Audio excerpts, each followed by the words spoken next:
ಥೋ, ಅವ್ನು ಹೆಂಗೆ ಮಾತಾಡ್ತಿದ್ದಾನೆ ನೋಡು. ಬಾ ಹೋಗೋಣ, ಒಂದು ನಾಲ್ಕು ಬಾಸ್ಬಿಟ್ರೆ ಅವ್ನಿಗೆ ಗೊತ್ತಾಗುತ್ತೆ. ಏನೋ ಲೋಫರ್, ನನ್ನ ತಂಗಿ ಬಗ್ಗೆ ಇಷ್ಟೊಂದೆಲ್ಲ ಮಾತಾಡ್ತಿದ್ದಿಲ್ಲ, ನಿನ್ಗೆ ಎಷ್ಟೋ ಧೈರ್ಯ.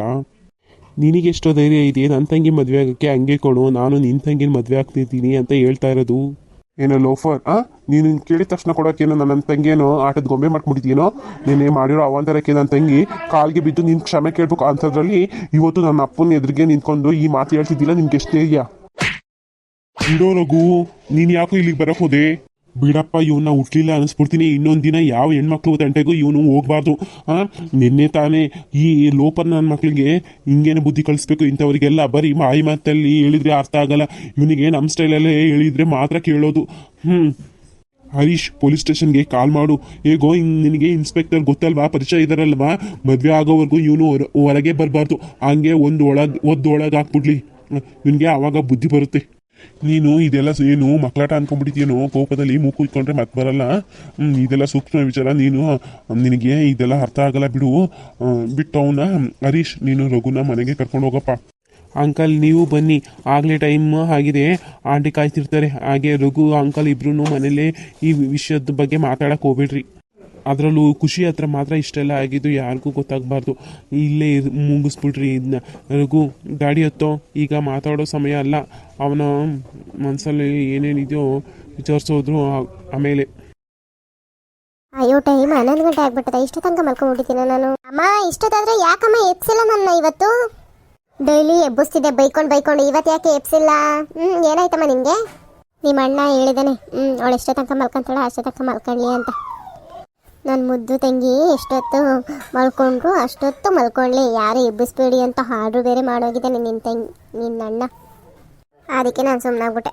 ಓ, ಆಗಲೇ ಅಣ್ಣ ಬಂದ, ಈಗ ಎಲ್ಲೋಗಿದ್ದಾನೆ? ಅಯ್ಯೋ, ಅವನು ಹರೀಶು ಇಬ್ರು ಎಲ್ಲ ಹೊರಗಡೆ ಹೋಗ್ಬರ್ತೀನಿ ಅಂತ ಹೋದ್ರು ಕಣೆ. ಇನ್ನೇನು ಬರ್ಬಹುದು, ಸ್ನಾನ ಮಾಡಿಕೊಂಡು ಬಾ, ತಿಂಡ್ತೀನೋ ಅಂತೆ. ಅಣ್ಣ, ಅಪ್ಪನ ಜೊತೆ ಬರ್ತಿದ್ಯಲ್ಲ, ಏನಾಯ್ತು? ಅಪ್ಪ ಹುಷಾರಾಗಿದ್ದಾರೆ ತಾನೇ? ಅಯ್ಯೋ, ಏನೂ ಆಗಿಲ್ಲ ಕಣಮ್ಮ, ನಾನು ಹಿಂಗೆ ನಡ್ಕೊಂಡ್ ಬರ್ತಾ ಇದ್ದೆ. ಅಷ್ಟೊತ್ತಿಗೆ ಇವರಿಬ್ರು ಬರ್ತಾ ಇದ್ರು, ಅಲ್ಲೇ ದಾರಿ ಸಿಕ್ಕಿದ್ರು, ಕರ್ಕೊಂಡು ಬಂದ್ರು ಅಷ್ಟೇನೆ. ಯಾಕಿಷ್ಟು ಗಾಬರಿ ಆಗ್ತೀಯಾ? ನನ್ಗೇನೂ ಆಗಿಲ್ಲ ಮಗಳೇ, ನೀನು ಏನು ಗಾಬರಿ ಆಗೋಕೆ ಹೋಗ್ಬೇಡ, ಸುಮ್ಮನಿರು. ಹಬ್ಬ, ನನಗಂತೂ ಸಮಾಧಾನ ಆಯ್ತು. ಈಗ ನೀವು ಅವರಿಬ್ರು ನಿನ್ನ ಕರ್ಕೊಂಬತ್ತಿರೋದು ನೋಡಿ ನನಗಂತೂ ಗಾಬರಿನೇ ಆಗೋಯ್ತು, ಏನಾಯ್ತು ನಮ್ಮ ಅಪ್ಪಂಗೆ ಅಂತ. ಅದು ಸರಿ ಅಣ್ಣ, ಎಲ್ಲಿಗೆ ಹೋಗಿದ್ರಿ ನೀವಿಬ್ರು?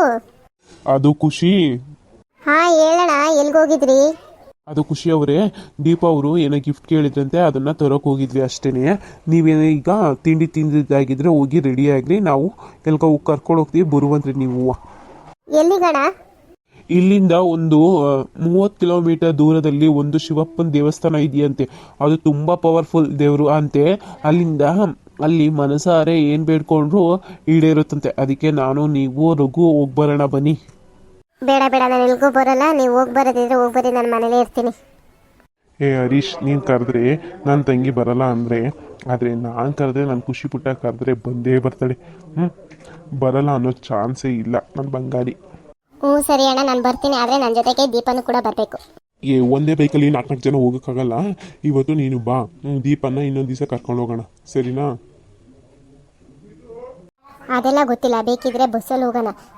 ಅವಳು ಮಾತ್ರ ಬರ್ಬೇಕಷ್ಟೇ. ಹರೀಶ್, ನೀನೊಂದು ಬೈಕ್ ತಗೋ, ನಾನೊಂದು ಬೈಕ್ ತಗೊಂತೀನಿ, ಒಟ್ಟಿಗೆ ಎಲ್ಲರೂ ಹೋಗ್ಬರೋಣ. ನಾನು ನವೀನು ಅಲ್ಲೇ ಬಂದರೆ ಅವನು ಕರ್ಕೊಂಡು ಹೋಗ್ಬಿಡೋಣ, ಸರಿನಾ?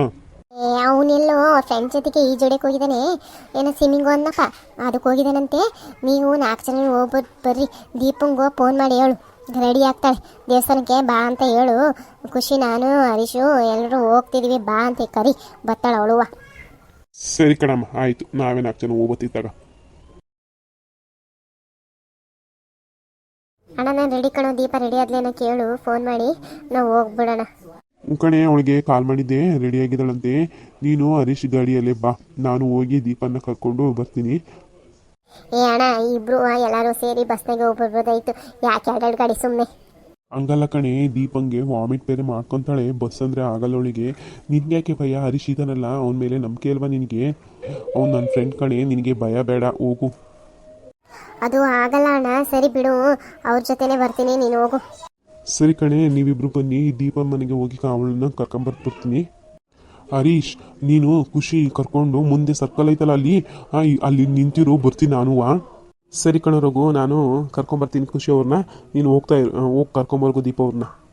ಖುಷಿ ಅವರೇ, ಬನ್ನಿ ಹೋಗೋಣ. ಅಮ್ಮ ಬಾಯ್, ಅಪ್ಪ ಬಂದಮೇಲೆ ಹೇಳ್ಬಿಡು. ಕಣೆ ಹೋಗು ಹರೀಶು, ಹುಷಾರ್ ಕಣಪ್ಪ.